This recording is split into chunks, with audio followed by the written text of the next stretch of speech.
Welcome into SportBet Extra. I'm your host, Paul Rami, here every Monday through Friday, 1 p.m. Eastern, 12 p.m. Central. Look, it's Wednesday, August 19th. We're still off to a little bit of a slow start for this week, but like I said, we're still getting some kinks worked out. It is the first week back on the show. So just making sure we have all the graphics, everything ready to go. Make sure there's no technical difficulties because that was an issue before. But we're running smooth. We're sailing now.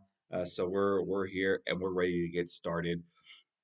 We'll recap yesterday's plays. At the end, I'll go over my best bet. You can already see it there on the bottom. Of course, it's going to be there every time. We'll talk about that at the end of the show. If you want to lock it in now, you can do so. And then we'll also just cover the Big 12 today, wearing our U of H gear there. Big 12 Conference College football rankings. We're going over that today. It's going to be exciting to see who we've got for our Big 12. A lot of a lot of moving pieces for the Big 12 as well. And what a big difference from the Big 10 to the Big 12. Big 10, all about defense, right? Tough defenses in the trenches. Yeah, opposite in Big 12. Big 12 is offense, offense, offense, go, go, go, high powered. Let's score, let's win, just putting up points. So, a big difference between the two conferences, and we'll go over what all those are doing here today. So, getting right into the show, let's put up those projected standings for the Big 12. Notice some movement. I don't quite agree with the preseason AP rankings. I usually never will. It's the coaches poll, whatever it is. Just not always going to agree right away. There's some things that, of course, we see as bettors that are different from what they see. So here's where we are. BYU at the top, Texas Tech below that, and then it just makes its way down. A big jump there for Oklahoma State being last to now eighth. We'll talk about them near the end. Utah, you see, I have them dropping down just a little bit. Colorado making a nice jump as well. But the rest of the Big 12 just kind of where they typically end up. So that's where we are. Let's go ahead and get right into talking about each one of these teams. Again, we'll typically go alphabetical order here, easiest way to do it. I've got all my research key points here that I need to talk about. It's already done, so let's just get right into it. First one, Arizona. I have them in the 3 spot here. Arizona, they're finished with a 9-4 record last season. That, of course, with that air raid attack, averaging 255 pass yards per game. Noah Fafita, he's returning for his final season, so he's staying loyal to the program. He's actually turning down some pretty good NIL deals there just to stay with Arizona.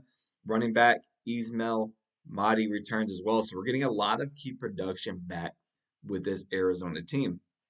Now, they had a big emphasis on the secondary and the portals. They added a lot of defensive backs, really from all over the country to make up for some of their lost talent to the NFL and graduation.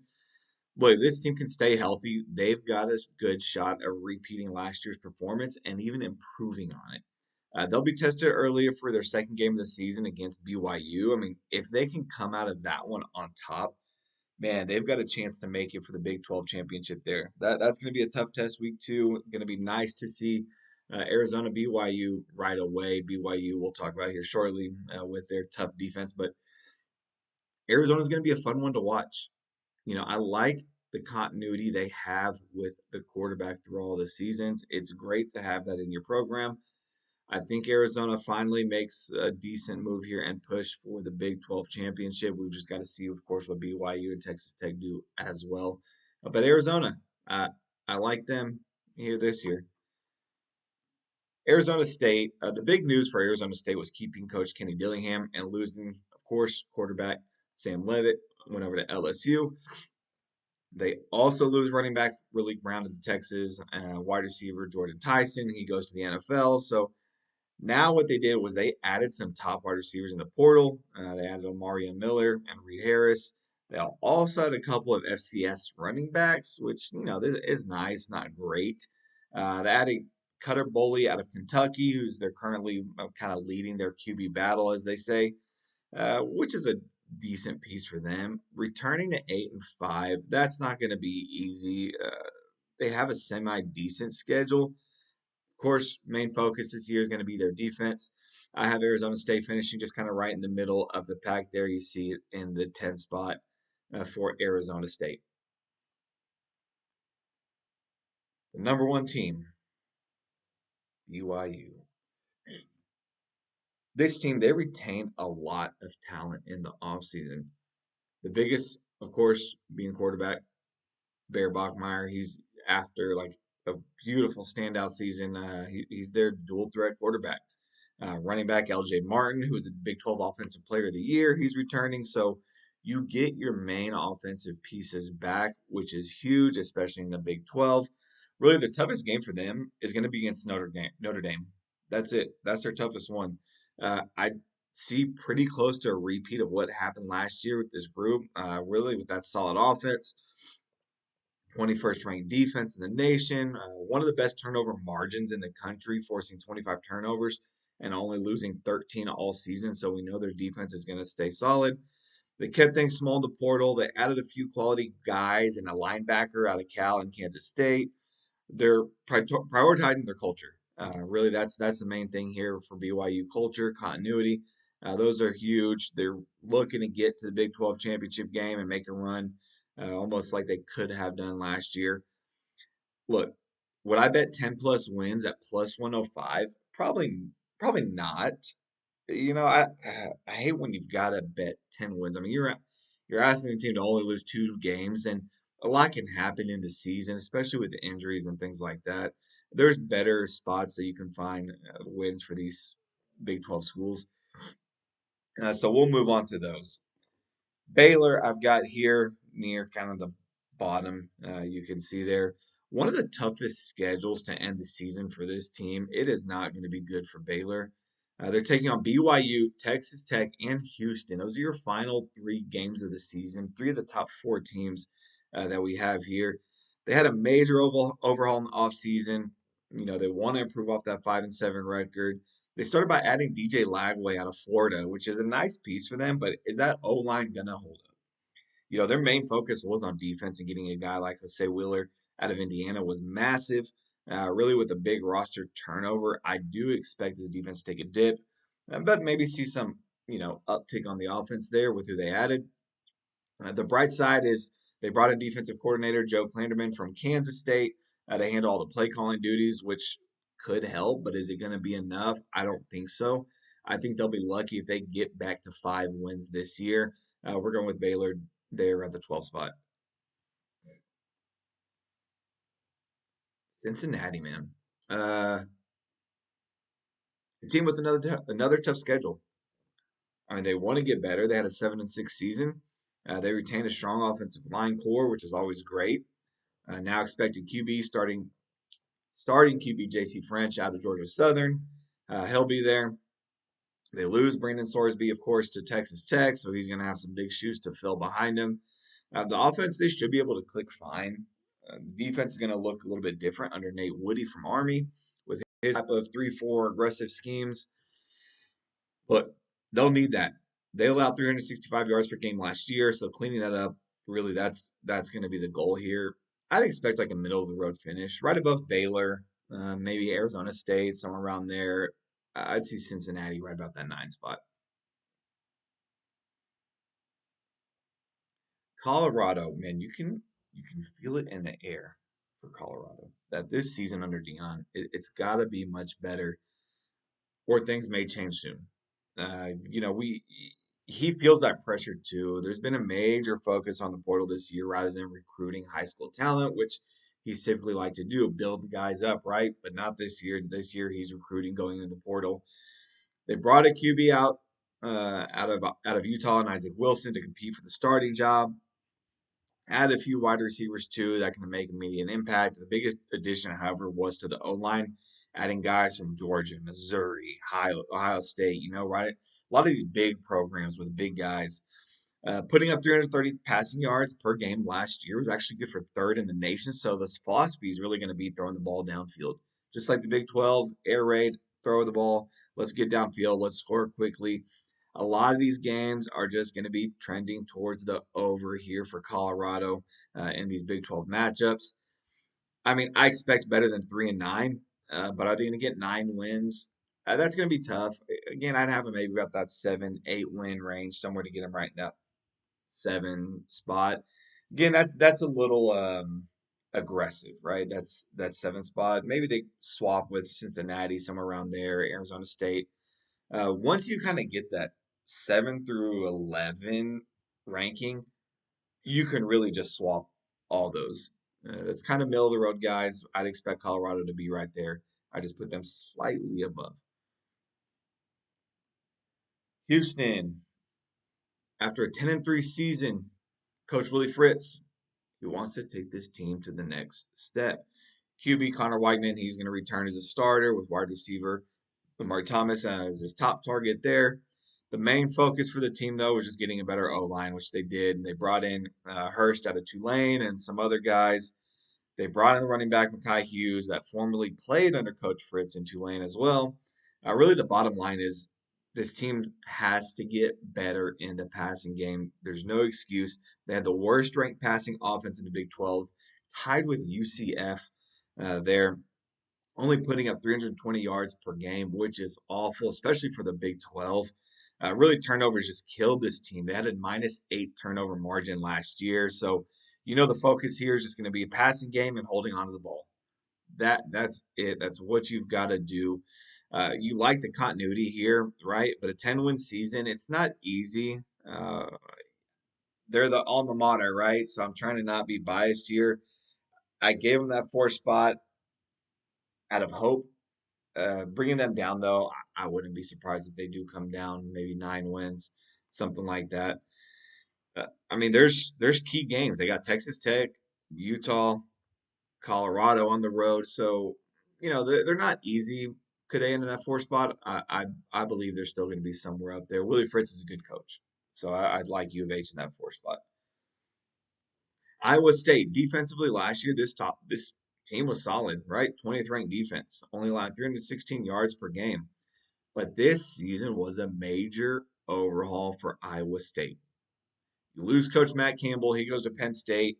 He takes about 2 dozen players with him. Jimmy Rogers takes over as head coach from Washington State. You bring in QB Jalen Rayner out of Arkansas State. Right, this team is essentially it's full rebuild here, and I would expect a bottom of the pack, middle of pack, somewhere finish for this team. 8 wins from last year, that's asking a lot, especially in the Big 12 with these high powered offenses. I'd stay away from Iowa State this year, maybe fade them early as well. Kansas. Unfortunately, Kansas, of course, longtime QB Jalen Daniels, he's moved on. They're going to have a lot of making up to do on the offensive side of the ball. Key pieces they're going to return, right? QB Chase Jenkins out of Rice is going to be nice coming in there for that starting job. Add some running back depth out of Kansas State, Dylan Edwards, a couple other guys. A lot of skill players, though, they move on from this program, so it's really almost a fresh start. Almost kind of similar to that rebuild state where Iowa State is, minus the coaching. That's it. So I'd say Kansas is still going to be near the bottom of the pack there. Not really expecting much for them. Don't see much improvement from those 5 wins last year. I'd have them. You see, they're number 15 for the Big 12. Kansas State, a new coach in place in Colin Klein. After Coach Kleiman, he retired. Luckily for him, they'll have Avery Johnson returning back. But is that going to be enough? The focus was in the portal, going on the defensive side of the ball, adding Wendell Gregory out of Oklahoma State. That's a Big 12 defensive freshman of the year. There was about 50 new players added to this team. So just learning the new coaches and schemes and building chemistry, that's going to take some time. I have them just right above Kansas, because you get that continuity out of your quarterback and your running back, but it's not going to be easy with the type of rebuild and offseason that Kansas State had there. So I had them near the bottom, unfortunately, for Avery Johnson and the team there. Oklahoma State, this one I'm excited to talk about. Can't be worse than 1-11.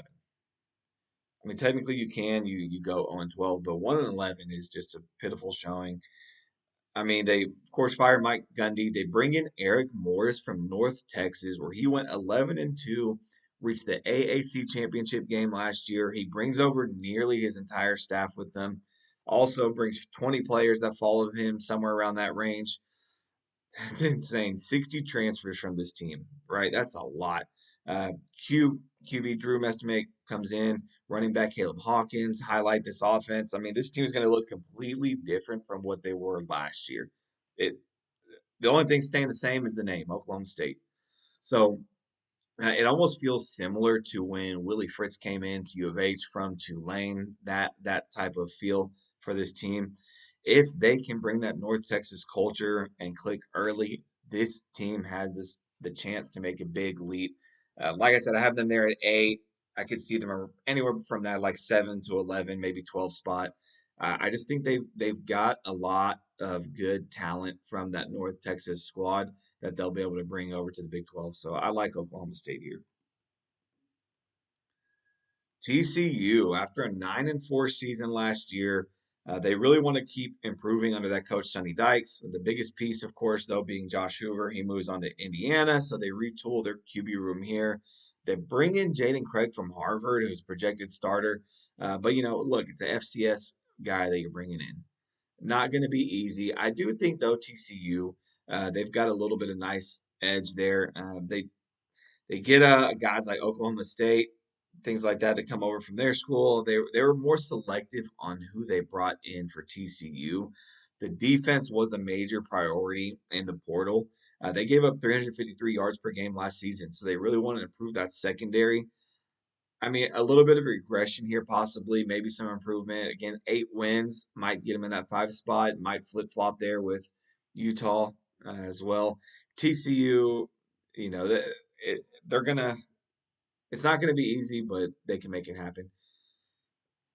When you're looking at the Big 12 here and the standings that we've got, I mean, really that 1 through 4 is pretty much set. 5, 6, you could swap those two. 7 through 12, 7 through 11, same thing. I mean, even TCU can come down. Colorado could jump up. Maybe Iowa State gets it together. Maybe Arizona State. So, that the top four is pretty much set. The bottom is set. The middle, who knows? Could be all sorts of movement for the Big 12, but that's just what we've got. Luckily, TCU though their schedule is not too tough, so they've got that in their favor. Texas Tech, this team obviously sees a lot of continuity this season, return a lot of strong pieces. They bring in Brennan Sorsby over there from Cincinnati to tie into their current receiver group, so that's going to be nice. They had the third ranked defense last year. And if you remember, I was very high on Texas Tech last year. I had them going far, making a run in the CFP. Look, with that same type of defense expected and now an improved offense by bringing in Sorsby, this team, they're going to be dangerous, right? You're always excited before the season kicks off with all these teams. There's so much potential. They all have all these good moves that they made on paper.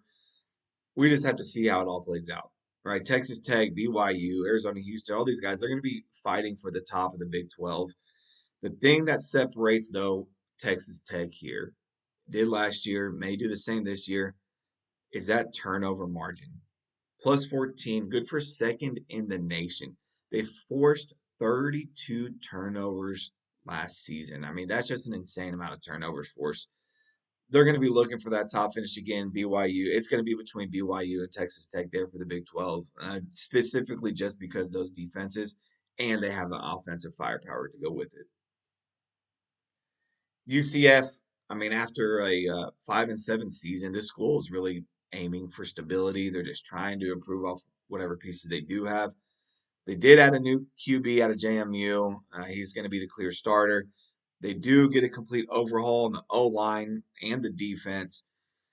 They're really just focusing a lot of their talent though in Florida. They're trying to stay local. They want to get some high school recruits out of Florida. There's not a lot to say about this group. Hopefully they can get to 5 wins. I've got them at the bottom. I wouldn't be surprised if they end there and number 16 instead of West Virginia. 13 through 16, you can pretty much swap those as well. Don't expect much out of many of these schools. Again, maybe Kansas State a little bit better just because Avery Johnson there. Utah, a new era for Utah under Coach Morgan Scalley. They do return their QB, Devin Dampier, some other pieces on the offensive side of the field. What's tough though is you lose all five offensive line starters. So making that up, man, it's not going to be easy. 11-2 record. That I do expect a dip for this team. Hopefully that defense can keep them in games, but I think this is going to be a lot tougher than what the polls are expecting right now. These preseason rankings for Utah, I'm just not seeing it. There's a lot of changes for this program. I don't expect them to be up there too high in those top four. Like I said, maybe top six, somewhere around there, maybe even lower for Utah. Just not very high on them this year. West Virginia, don't need to talk much about this team.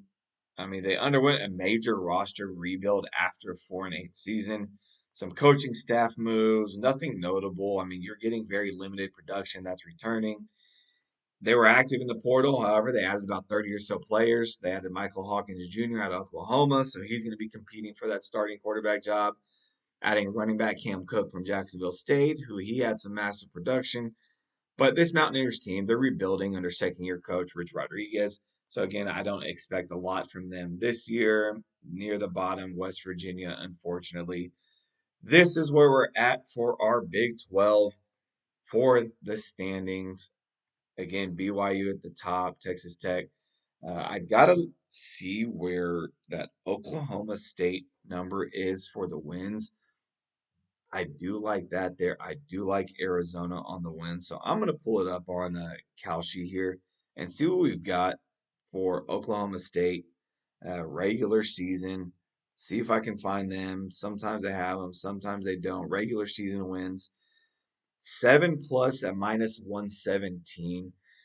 I don't know if I want to be that aggressive. I mean, obviously they're going to be right about that 7+ if they're number 8 there, like we've got them. 7+ a -117 number though. I don't like that. Um, 8+ a +173. Like I said, we can find some other value in other teams. Kind of curious what Arizona is because we do like Arizona for their regular season wins. We think they're going to have a good season. So let's see if we can find Arizona. Checking them over on Kalshi. So much to look through here. So let's see. By the way, I use ProfitX. I use Novig. Kalshi is more where I like to go to for futures. They've just got better lines there for futures. Arizona regular season wins. I'd lean on this one. Man, regular season nine plus at +152. That means you can only lose 3 games there. That'd be a solid bet to take. 8+ is -117. So if you want to lay some juice, I wouldn't mind laying the 8+. 9+ at 152, if you're feeling lucky, would be a good spot for Arizona. Again, I like Arizona this year with that team that they've got. So there's where we are for the Big 12. Tomorrow we'll talk SEC. So let's finish off covering what we had yesterday. We had another winner with the best bet there. Red Sox first five -0.5. They ended up getting that covered, so we win that one. We do lose, however, on Braves -1.5, and unfortunately on the Nationals Rangers, we had the over 7.5. I mean, they had 5 runs by the end of the third inning, and then just couldn't get anything for the rest of the game. So just didn't work out in our favor there. Maybe we should have taken first five, but whatever. That's where we are. So looking at today's best bet here, Cardinals, Reds, under 8.5. I'm really high on Chase Burns. I've liked this kid really just coming out of college ever since he was there in Wake Forest. I've liked Chase Burns.